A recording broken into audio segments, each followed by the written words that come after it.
Hey friend, what's going on? How are you? Welcome back to another episode of K-Pop Sunday Spill with Kevin. This is a podcast style series where we talk about all the things happening in the world of K-pop and fashion. Totally unfiltered, totally unedited, all in one take. You guys know how it is. I have my iced coffee with me as I do every single week. 2 shots of coconut, 1 shot of vanilla. That's the move you guys have been saying. And then I have my list of topics I want to talk to you about. Let me quickly show you guys. There we go. Honestly, there's so much going on in the world of K-pop and fashion recently. I can't, there's no time for me to even talk about it. So, good thing we're doing a little Sunday spill. Let me run through the list.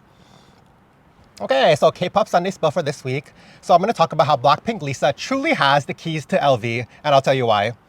Next thing I'm going to talk about is that Mingyu and Dior they're like the last to announce their own news. What's going on with that? This is a continuation of last week's topic. And then I'm also going to talk about how the Ateez concert tour was actually kind of major, you guys, like way more major than I expected. And then I'm going to talk about Jaehyun, Prada, and other perfect brand placements. Such a good one. And then, oh my gosh, you guys, Jin and Gucci, this is a very big deal. A very, very big deal. And we need to at least scratch the surface of what is going on with all this. And then finally, as you guys know, I love to do my last segment of the week, which is K-pop cuties of the week, where I pick my favorite cuties in K-pop for whatever reason, because we love a good cutie. This week's it's going to be the military edition, all the cuties in the military right now, or the K-pop idol cuties in the military. But yeah, does that sound exciting? That's my little list. I need to run through it quickly. I'm kind of hungry right now, honestly. I was going to get some food and eat it during the podcast, but then I was like, honestly, that's going to be a little bit obnoxious, especially with the food sounds.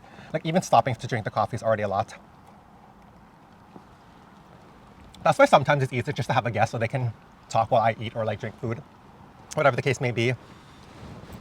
Before I get into it, I want to talk about, I've been thinking about changing the format of this podcast or this series a little bit. Because right now, you guys know I post it on Sundays and I call it the K-Pop Sunday Spill with Kevin.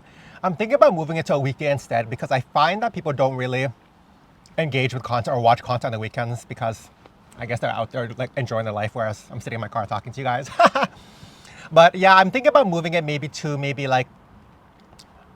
Monday, and then I'll change my Wednesday post schedule to Thursday, so then my videos will always be Monday and Thursday.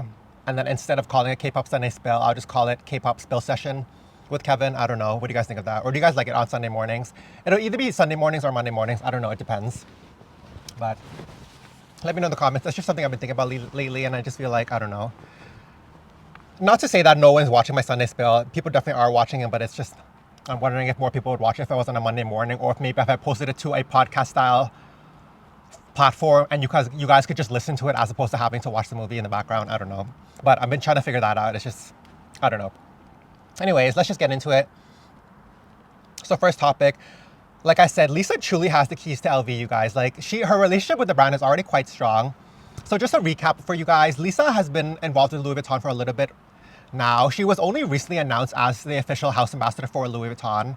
And I think a lot of people felt like that was a long time coming because even before she was announced as that, she went to the Louis Vuitton show for Fall Winter 24, Nicolas Gasquet's 10-year anniversary show. And it was a pretty major appearance because it was the first time she showed up to a fashion show since becoming a brand ambassador for Celine. And I think now that she announced that she's a house ambassador for Louis Vuitton, that obviously was the official confirmation that she's no longer the ambassador for Celine, right? Not that we even needed any more confirmation, but it's just this is the final confirmation that that's it. She's done with Celine. She's now at Louis Vuitton. And this goes back, what I'm saying goes back to even when she went to the Louis Vuitton Fall Winter show before she was an ambassador. So when she attended that show, usually what K-pop idols would do, or what a lot of press and media and celebrities would do, is that when they go attend the latest show, they'll either wear looks from that current season, or they'll wear looks from the show that they're about to show. So let's say Louis Vuitton is showing their Fall Winter 24 show. Celebrities will come to the show already wearing some of the pieces from the Fall Winter Louis Vuitton show, or maybe they'll be wearing it from Spring Summer 24, whatever the case may be. But when Lisa appeared at the show, she actually didn't wear any current season or any upcoming season ready to wear at all. She actually wore an outfit from the Spring Summer 18 collection, which is so crazy. And it's even crazier because way back in 2018, Blackpink, they wore looks from the Spring Summer 18 collection in the they shot a campaign with Elle Korea for like their Louis Vuitton's twist bag, and they wore Spring Summer 18 looks. And then fast forward 6 years later, she wore looks from the same collection to the runway show. We love a full circle. I've talked about this a little bit on my history of Louis Vuitton video with K-pop. So if you want to learn more about the relationship between Louis Vuitton and K-pop, definitely go check out that video. You actually can learn a lot from that. But yeah, so Lisa wore a look from Spring Summer 18 to the Fall Winter 24 show. And then from there, I think we could already tell, or like I and a lot of other industry people could already tell, that her relationship with Louis Vuitton was going to be a little bit different than normally, in the sense that she has a little bit more access to the archives, I would say. And then not even just for the show, for the after party, she wore a dress from the Louis Vuitton Cruise collection, which is actually one of my favorite cruise collections ever. I think it was like the Cruise 2017 collection that happened in Rio de Janeiro. So, such a major look. So for her to pull two older looks, I don't want to say archive because they're really not. They're only like 6-7 years old, which is still pretty old. But yeah, she pulled two looks from the Louis Vuitton archive to wear for two key events that day. So we already knew something was up, like her relationship was gonna be a little bit different, and it was great to see because something about seeing your favorite K-pop idol wear some of your favorite pieces from one of your favorite brands, like it's just hitting so differently. So that happened, and then fast forward, she got signed on as a Louis Vuitton ambassador, and since then, she's still wearing a lot of archive pieces, you know. She wore a piece from 2018 for one of her latest videos, for I think one of a performance video or like a teaser video. So that was very major as well. And another major thing she's worn recently is that she wore a Louis Vuitton Murakami collaboration Speedy bag. That's like super ultra rare, and it's from maybe like 2008, I want to say, when Louis Vuitton did a collaboration with Takashi Murakami for like a camouflage monogram print bag. So she wore the Speedy, and the fact that she has access to the Speedy, I don't know, maybe she bought it or maybe she has access to the Louis Vuitton archive where they just gave it to her, but I think it's really major that she's showing a different aspect of Louis Vuitton, a different time period or different eras of Louis Vuitton, rather than just signing on and showing what's current Louis Vuitton, right? Because this is also major because Nicolas Ghesquière is Louis Vuitton. Nicolas Ghesquière is the creative director of Louis Vuitton Women's, and a lot of his work centers around this idea of time. Time is a very big part of Louis Vuitton's house codes and DNA. So for her to show different time eras of Louis Vuitton, it's pretty major. So like I was saying earlier, they're trying to utilize her in a different way, or maybe she's just more interested in older Louis Vuitton, or she just wants access to pieces that maybe not a lot of people have access to. So she's really flexing that. I love that she's in all these older pieces and she's really showing us a different era of Louis Vuitton. And that Murakami bag, I feel like was really like, wow, like that really surprised me. I'm like, wow, like she's a fashion girl. Like she's really in it. She really knows what's up. Like, not to say that we already didn't know that before, but Lisa, time after time, continues to show us that she's such a cool girl. She's really in tune with what's happening. She really knows what's up. And her taste is just amazing. Like, what do you guys think of that? Like, have you guys been seeing her looks recently? Like, so many, like, she's really pulling from the archive, you guys. Like, she really has the keys to the Louis Vuitton archive. I'm really excited to see. Like, she's only begun her promotions for her solo activities recently. Like, she just released Rockstar, and like, she has so much more planned. She has a collaboration with Rosalia coming up. And then I'm just very excited to see what she has in store. Like, I know the thing with Lisa, another thing is that when she works with the brand, she goes all out. She really makes sure to like reflect the brand as best as she can. And she really gives the brand a platform. And in return, I think the brands, they have to give her a platform too. You know what I mean? Like, she's giving your brand a big platform, and in return, like, they love her and they want to reciprocate, right?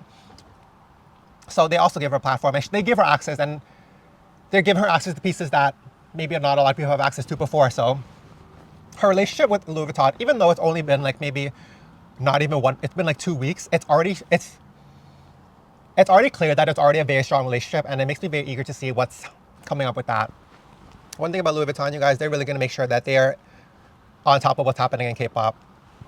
So yeah, what do you guys think of the relationship so far? Do you guys expect her to become the ambassador for Louis Vuitton? What do you think about the outfit she's been wearing with Louis Vuitton so far? Let me know in the comments. Make sure you guys search it up because it's actually very, very cool. So let me give Louis Vuitton the 10s for that. Okay, so Mingyu and Dior. So last week I talked about how Mingyu and Dior, other news outlets broke the news that Mingyu is the newest brand ambassador for Dior. And so in this past week, literally the day after I posted my Sunday Spill video on the Monday, Dior themselves officially announced that Mingyu is their latest brand ambassador. They posted it on all their social channels. They posted it, the official images, whatever. And it's just so funny to me because like by the time they posted it, it was already very much like they were the last ones to post their own news, which I don't know if they care about. Maybe they do, maybe they don't. But do you guys think that it would have made more of an impact had they been the first to announce their own news, or do you feel like it doesn't matter to you where it gets announced, whether it be like Esquire Korea, whether it be Vogue or whatever, or do you actually want it to come from the official source itself?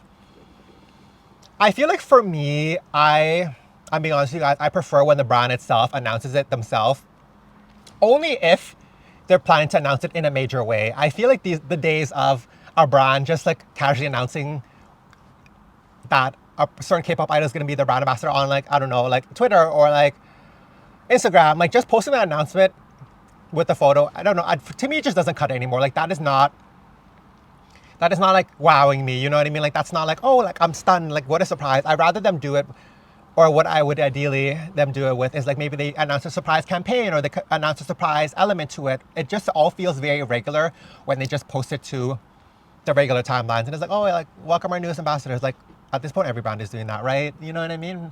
But maybe that's just what the industry likes to see. Maybe they just like to see, oh, like they do it the same way every other brand does it, or like they don't want to make too much of a fuss about it, or they don't want to pander to K-pop too much, so they just do announce it in a very casual way. But it's also interesting because I've also noticed recently that this idea where a K-pop idol is more so or less so, it matters a lot. I've noticed whether a K-pop idol is announced as an official global house ambassador or just a regular house ambassador, or global brand ambassador or regular brand ambassador. Not to say that there's like a huge, in my opinion, the distinction is like very little to me, in my opinion. I don't care, but I've noticed when it comes to K-pop, a lot of fans actually do care whether an idol is a global idol or a global ambassador as opposed to regular, because I guess like when you're a global idol or a global ambassador, it's more of like an accolade for that thing. It's more of like a bigger deal, right? It's more of like something to brag about. It's more of like an accolade, like I said. But yeah, to me, it doesn't matter. What do you guys think about that? Do you guys care? Or have you even noticed that whether a brand announces K-pop idols as like a global ambassador or a regular ambassador? Does that even matter to you at all? Let me know in the comments. And make sure you guys let me know in the comments, because these things really do matter. These brands are paying attention to what we think. I know it might not feel like it, but they definitely do pay attention whether they engage with it or not. They are looking to see how fans are reacting to it. They are looking in the comments to see how fans really feel. So if you guys ever feel a certain way about a certain thing, I do encourage you to be vocal about it. Just say it in the comments, say it in my videos. If you feel like XYZ is doing something really cool, definitely make it known. Or if you feel like someone is doing it someone is doing something like very whack, like also make it known, but don't be too negative. But yeah, like really interesting ambassador news recently, and obviously the Jin one is like a very big deal. I'm going to talk about that later, as I said. But yeah, going back to Mingyu and Dior, I mean, it was a long time coming, and I feel like because the news is already broken so many times, I'm not really like, it doesn't really make a huge impact in my opinion. Like I feel like it was just one of those like, here, damn moments, you know what I mean? Like that's what I was getting from it. But not to say I'm not excited about that. So it'll be interesting to see whether like what's going on with like what they have in plan for that relationship with Mingyu. And also last week I talked about how the news website or the tabloid or whatever media website that first announced that Mingyu was going to become the ambassador for Dior, at the same time they also broke the news that, I don't want to say they broke the news because I don't know if it's official yet. They also said in that same article that Cha Eun-woo, who was previously who has been the Dior ambassador, is going to leave Dior and become the new ambassador for Saint Laurent. That has yet to be seen. I don't know if that's true or not. Maybe, I don't know. I don't know what's going on with that. What do you guys think about that? But yeah, it's interesting that first part of the article is done now, and like, so now the second half, I wonder if that remains to be true. And if that does prove to be true, like I really need to be peeping this website and paying attention to what this website is saying, because they're really getting the inside scoop, honestly. Like I don't know how they're getting it, but they're definitely getting the inside scoop.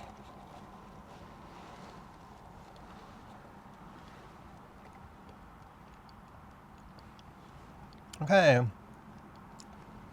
So Ateez recently came to my city for their concert tour, and I wanted to go. And honestly, I'm not really the biggest Ateez fan. Like I follow Ateez, but I'm not like streaming their music constantly.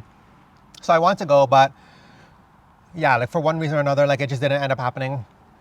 So I didn't end up going, and I honestly do regret it, because looking at the footage, like all my friends went and they posted the footage and it looked amazing, and it feels like it was so heavily anticipated. And I feel like a lot of K-pop fans in the city, whether you were a fan of 18, whether you were an 18 or not, a lot of people I noticed were at the concert. And I think that when it comes to cities like mine, or like smaller cities, or like cities that don't have not much of a K-pop population, or they don't have a lot of K-pop tourists that come here, or like a lot of K-pop concert artists that come here. So when K-pop artists do come, especially when it's like the bigger, more known, popular ones, I find that a lot of K-pop fans do end up going to the concert, regardless if they're like a very big fan of that group or not, and it becomes this kind of shared moment within the community where everyone's at the concert. I definitely felt like that when I went to 17. It felt like whether you were huge fans of 17 or not, like you were at their concert because this is the place to be as a K-pop fan. You know what I mean? So I feel like I kind of missed out on that shared moment, which is kind of a bummer, but you know, there's always gonna be more K-pop concert and there's like the rest of the tour going on. So maybe if I really feel like I have FOMO, then I'll go see them in a different city. Right? I don't know. But yeah, so going back to Ateez, so their concert tour is actually like they're doing an arena tour, right? Which is actually a big deal within itself. But not really, I guess I shouldn't say surprising because Ateez, I find them to be very popular, especially in North America. So there's not really a big surprise there that they went to like a arena tour, but the energy of the crowd looked very, like really, really high. And then like everyone was there, like the place was packed, like it sold out, blah, blah, blah, blah, blah. So it looked really amazing.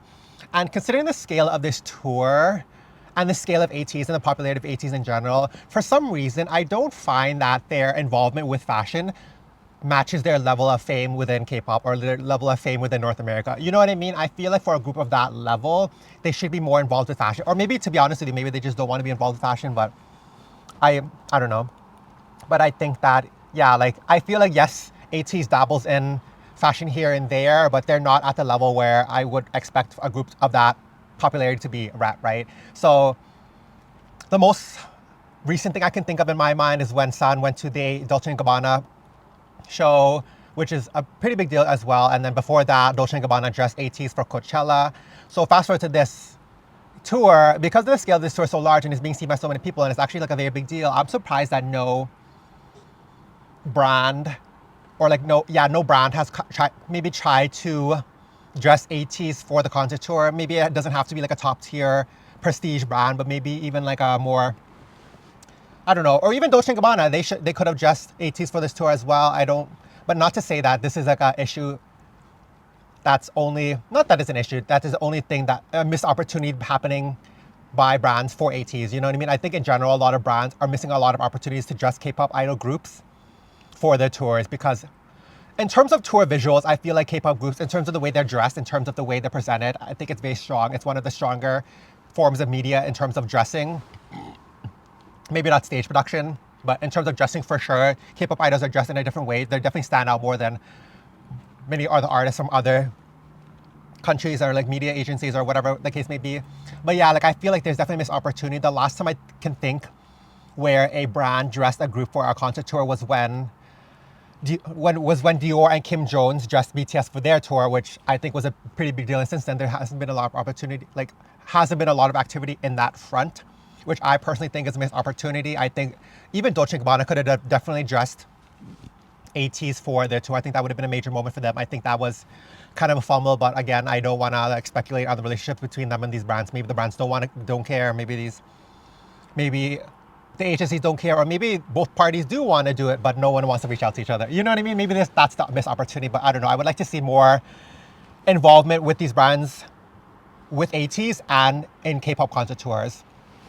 Something I think would be cool, just going off on a little tangent a little bit, I think that it would be cool for a brand to partner up with a group that maybe they have ambassadors with.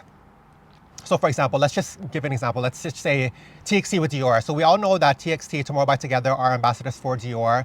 I think it would be cool for Dior to maybe, for Tomorrow by Together's next concert tour, maybe they design a limited edition type of merch in collaboration with the tour with TXT. So every city, obviously they're not going to design merch that everyone can buy and like it's going to be accessible to all the fans because the price point will be like way too high, way too expensive. But maybe they can design like every tour stop, they design 10 t-shirts that are exclusive to that tour stop, and then those 10 could be at like a luxury price point, and then they can sell those 10 units, you know what I mean? Even though it may not generate a lot of money for the brand, or it won't like make a huge dent in the bottom line or like this and that, but I think it would be cool for a brand to show that they're willing to do cool stuff like that. And I think it'd be beneficial to their cultural capital, you know what I mean? For them to be able to do cool things like that, for them to be tuning like that. I know that was like a random tangent, but I think it would be cool for these brands to design limited edition tour merch with their artist for the concert tours. I think that would be a great opportunity. Someone get on that, please. But yeah, in general, like going back to Ateez, I wonder how the rest of the tour is going to go down. Like, I'm seeing so many FOMO videos now, but yeah, again, Ateez, you guys are very much like, let's get Ateez into more of the fashion game. You know what I mean? Like, yes, Hongjoong is involved, yes, Sun is involved, but they're not involved in a way where I think matches their level of fame. Do you guys agree? Let me know in the comments. Do you guys, if you're an 18, let me know in the comments if you guys even care about fashion, if you would like to see Ateez more involved in fashion, or do you think as a fan it doesn't really matter to you, or you don't really pay much attention to it in that front? I do think at this point, like Ateez kind of does have a personal look, a style, like they have the way they dress, but again, like maybe 18 doesn't care, or maybe Ateez doesn't care. Let me know in the comments how you feel about that. Do you guys feel like it matches their level of fame? Do you guys not? Let me know. Let's start talking, guys.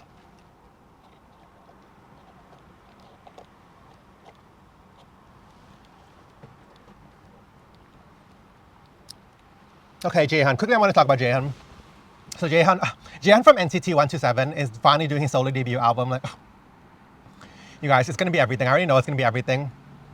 Like, it's gonna be 10 out of 10.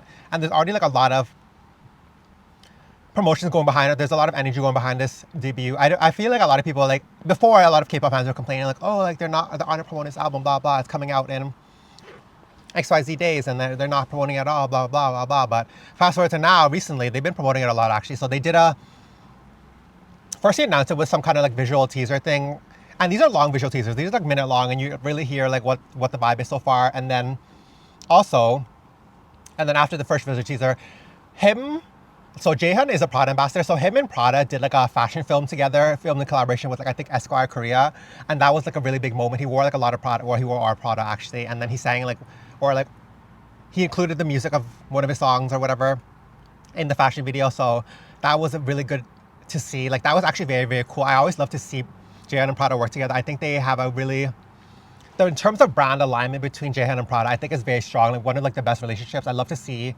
Jaehyun in Prada. I think he's such a perfect Prada man. Like he really fits the image of the Prada man so well. Like it's just perfect. Whoever did that placement, whoever worked on that placement did that perfectly. They really ate with that placement for sure. But yeah, I'm really excited to see about that. Like I wonder if they have anything else left in store. I'll really be excited to see. And like I wonder what his like comeback visuals are gonna look like. I wonder if Prada's gonna be heavily integrated into that or not. I would like to see that. But yeah, so going off of that, what I want to say is that, so that's such a perfect placement, right? I want to talk about what other brand placements with K-pop idols you guys feel like is a very, very, very good match. Like let me know. Because I feel like Prada, Jaehyun, that's like a perfect synergy between the brand and the idol. I think he's such a Prada man. He works so perfectly for the brand. Like I can't think of any other idol that would be such a good Prada boy. And then another one I thought about for a long time that's honestly such a perfect match is RM and Bottega Veneta. So RM was announced like a little bit before he went to his army enlistment that he was going to be one of the ambassadors, or like friends of the house or whatever Bottega likes to call it, of Bottega Veneta. And that was pretty major because I feel like when it comes to those two brands, there's a high synergy because RM and like Matthew Blasi, the creative director of Thing, I think that's but yeah, like they have an appreciation for craft, they have an appreciation for artistry, and I think both of them align very well, and they have a high appreciation for the arts. So I think that's such a great collaboration. I think that was such a perfect placement as well. So, like probably the best placement within all the BTS members in my opinion. But yeah, unfortunately they weren't able to do much before I had to go to the military. But yeah, like I just feel like it was another perfect placement. Another perfect placement between K-pop and fashion is that Wonyoung at Miu Miu. That was such a perfect placement. Like whoever's doing that placements at Prada and Miu Miu are doing such a good job. They picked the perfect idols to represent their brands, honestly. But yeah, Miu Miu is such a Wonyoung brand, you know? Wonyoung's such a Miu Miu girl, and Miu Miu is such a Wonyoung brand. I think it's so perfect. It's so girly. It's preppy. It's so perfect for Wonyoung. They really ate with that placement. Shout out to them. But these are just some of the placements I think is so perfect. I think I might make a longer video in terms of the perfect placements within K-pop and fashion. Do you guys think that'd be interesting? Let me know if you would want a video like that. But yeah, let me know in the comments who you guys think would be another perfect placement, or who are other perfect placements within K-pop and fashion. I'm really curious about what other K-pop fans think in terms of how the industry works. I think a lot of the time I sit here and talk to you guys. I talk to you guys for like 30, 40 minutes at a time, and I'm the only one talking. So, but again, I'm not the representative voice for all of K-pop fans, right? You know, like every different K-pop fans have their different opinions, and it'd be interesting to know what opinion you guys have in terms of what fashion is. Because of course, I'm me and you guys are you, so it'd be interesting to know what you guys think. And then next, oh my gosh, the next biggest topic, you guys, like this is a very big deal. Let me get my coffee and let me drink some water. Write some comments while I'm drinking my coffee, you guys. Like, let's go. I want to hear some thoughts.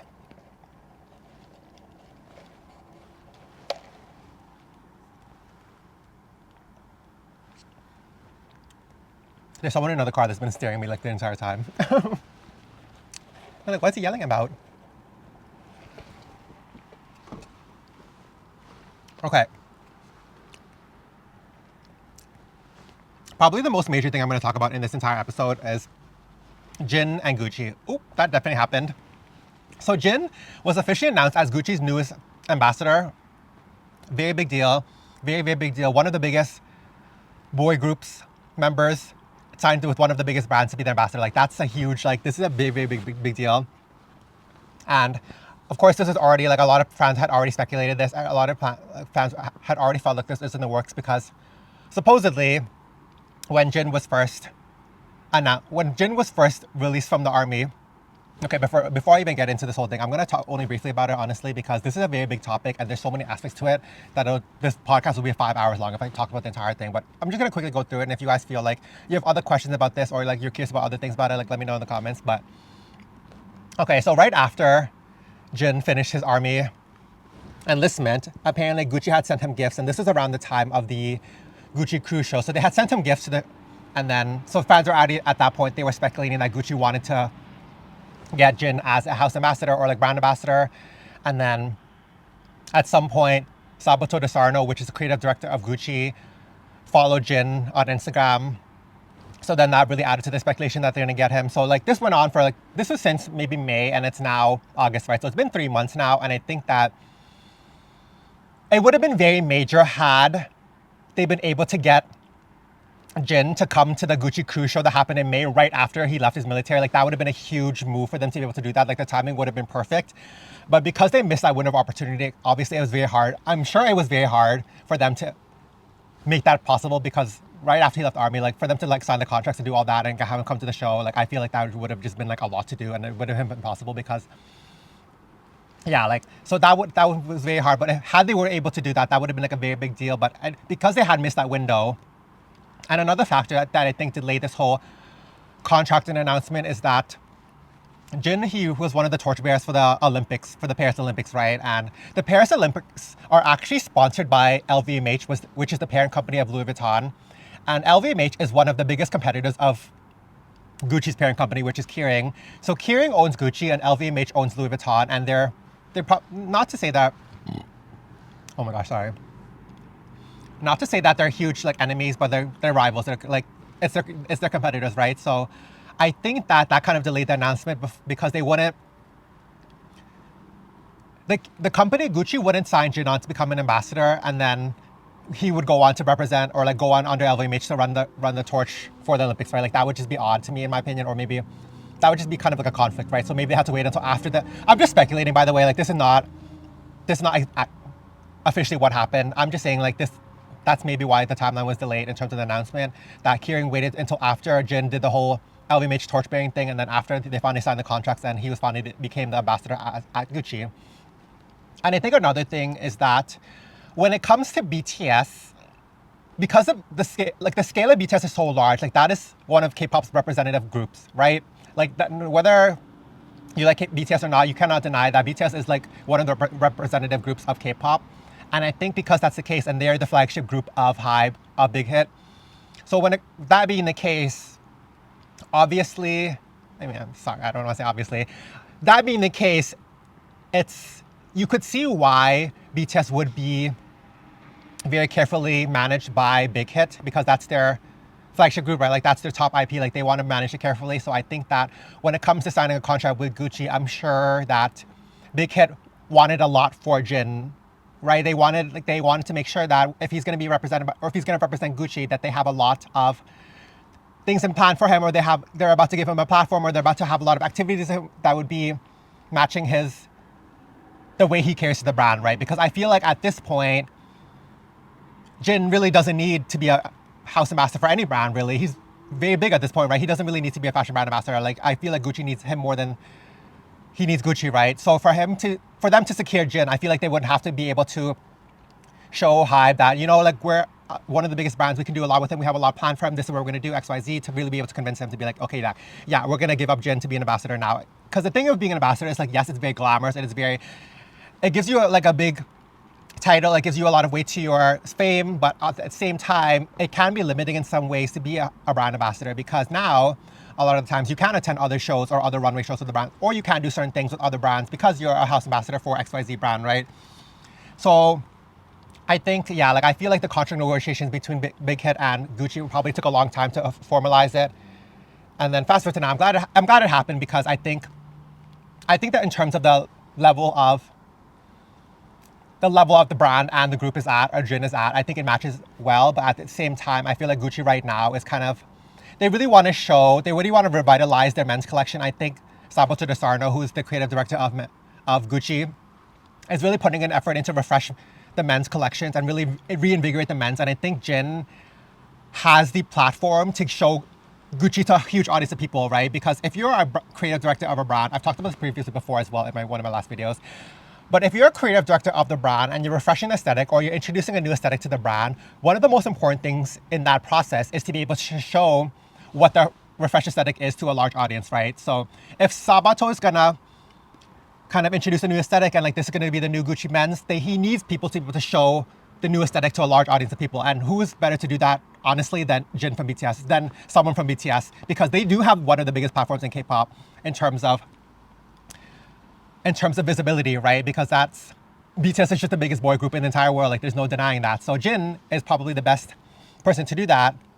So I'm excited about the relationship, but again, I really expect to see a lot from it. I really expect to see Gucci be able to offer Jin a lot, because you can't sign someone of this fame and like fumble them. You know what I mean? That's why I kind of have mixed feelings about this, honestly.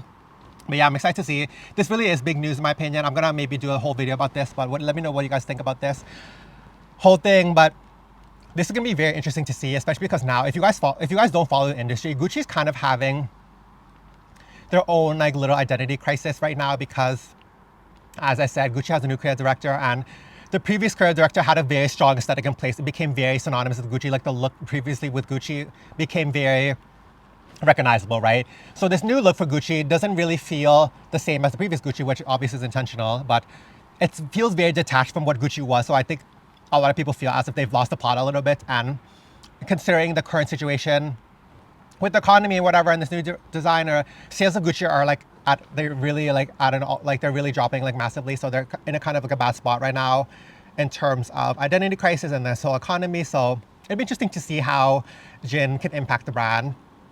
What do you guys think? What do you guys think of this placement? Let me know in the comments what you guys think of it, honestly. Like, what do you think? It's a good aesthetic fit for the brand, or do you guys think it's not? Do you guys think it's a good fit for Jin? Do you guys think it's a good fit for Gucci? Do you feel like it's necessary? Let me know. Be honest, you guys. This is a spot where you can be honest with your feelings.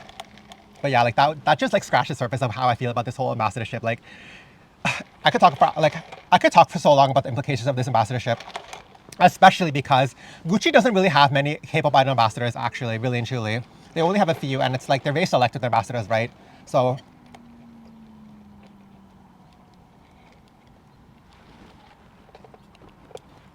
and I also want to quickly mention that Jin, for the announcement photos, he wore some pieces from the Gucci like latest fall winter collection. I think it's the fall winter collection, either fall winter or like the spring summer. Oh, actually it might have been the spring summer 25 collection. But anyways, he wore the newest Gucci collection by Sabato De Sarno for the debut images for him and Gucci. So definitely go check those images out and let me know what you guys think of it. What do you guys think of the outfits?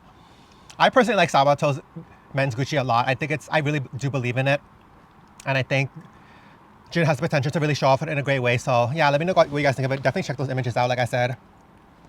I love how it's like, oh yeah, this is going to be a quick episode because I'm hungry, blah, blah. Now it's already running 33 minutes. Like, you guys, this yapping, how can we get it to slow down and stop? Okay, finally, my K-pop cuties of the week. One of my favorite segments, you guys. Such a cute segment. I love this. So K-pop cuties of the week. This week's theme is military cuties, or K-pop cuties that are currently serving the military right now. I don't know, because this really spurred on because I recently saw a picture of V from BTS in the army. Why is he looking too good, you guys? Like, I actually think in the army now, he's looking better than he's ever looked. Like, really and truly believe that. He's such a cutie. Like, he's one of the best faces in K-pop right now. Like, one of my personal biases in BTS, by the way. Oh, he's such a cutie. I love it. I love it so much, you guys. He's such a cutie. Ooh. Another person that I think is actually very cute that I don't really feel like he gets his flowers is Minhyuk from Monsta X. I think he's so good looking and so cute that And now in the army, he's like kind of like bulking up a little bit, and like always with their like short army haircuts. I just love it so much, you guys. Like he's looking really great in the army. He's honestly such a cutie. I can't wait for him to leave the army. Ugh, I really miss him. Like he needs to come back to Monsta X. He needs to resume activities now. It feels like it's been forever. But V number 1, Mini Hyuk number 2, and the third one is Taeyong, you guys. You guys, Taeyong is so cute. Like he recently entered the military already, and it feels like he's already been there forever. So he's in like the Navy or something like that. But yeah, like I recently saw photos of him. Like he's having fun with his friends in the military. And yeah, like, such cuties, you guys. Isn't that crazy that they have to go to the military for 2 years and then come back? I mean, 2 years can feel quick and slow at the same time, but I don't know. Let me know in the comments who you guys feel like is your top military cutie recently in K-pop. Who are you really loving? But yeah, like, those are my 3. But yeah, what do you guys think of this podcast? Let me know. I feel like we talked about a lot, and I've never asked you guys for your feedback more than in this episode. I just noticed that now I'm thinking about it. I'm like, oh, I asked you guys to leave comments like 50 times in this video, and hopefully I even see one comment in the comments, you guys. But yeah, let me know what you guys think. Like, this is a really packed episode. Let me know what you want to hear more about. If you have any questions or like you want to really expand on something, let me know. And let me know if you guys want to see more, like what type of videos you guys want to see on my channel. Like I feel like recently, as you guys know, I've been trying to do a good blend of more like casual sit down videos like this, where I'm like talking to you guys like on the ones and like having a chat, having my little coffee. And I've also do other videos that are like super like thoroughly researched. Like my latest video last week I posted was about the Charles Jeffrey Loverboy beanie. So I introduced it to the K-pop Hall of Fame. How do you guys feel about that video? That video took a lot of research. It took a lot of editing. So I don't know how you guys feel about it. Do you guys like those style of videos? The thing with those videos is that like it's very scripted, right? Like I write down a script of what I want to say because I want to be able to communicate information like very concisely and accurately. So that's why I have to kind of do that. That's why you're probably like, oh, why do you sound so different? Or like, why do you talk so differently than in those other videos? Because those other videos are very like, they're very staged, if that's the right word. Like they're very premeditated, they're very planned out, because I just feel like that nature of videos has to be like that, right? Unless you can like, I'm not gonna make an educational video where I ramble for 40 minutes, like that wouldn't make sense, right? But I'm trying to find the perfect blend. Do you guys wanna see more casual videos like this? Do you guys feel like you learn more about fashion through videos like this? Or do you wanna see more educational, like very like 10-minute condensed videos where you're learning and it's straight to the point? Sorry. But yeah, let me know. Like I'm always trying to listen to feedback. I'm always trying to see what kind of video ideas I want to talk about. Like I have some upcoming casual videos that I think you guys might like, a little bit more personal than just me talking about the fashion industry. I think that'd be interesting as well.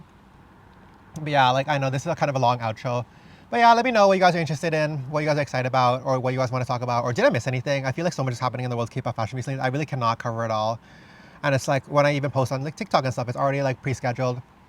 That's another thing I really want to quickly touch on. It's so funny. Recently, the girls on TikTok have been dragging me a little bit, and honestly, they're not wrong for that, because I've been usually what happens on TikTok not recently, because I haven't been making like TikTok dedicated videos, right? So what I'll do is I'll take clips from my like full videos I post on here on YouTube, like this video for example, and then I'll post it on TikTok, and then like they get like a little sneak peek of the video, and then I hope they eventually go click on the link and then they watch a YouTube video, which they never do. So let me stop doing that.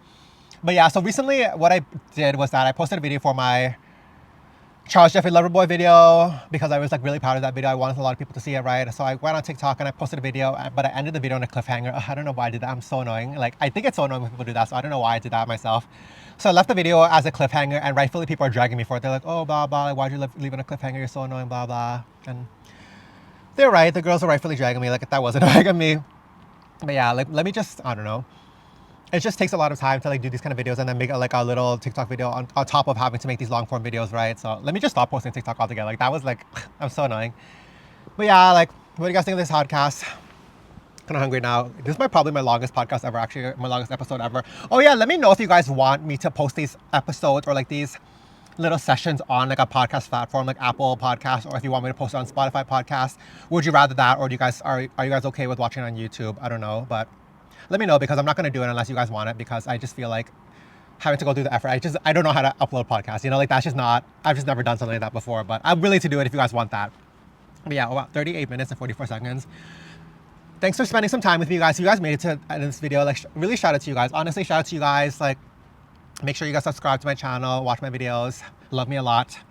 Let me know in the comments what you guys think about fashion. Let me know.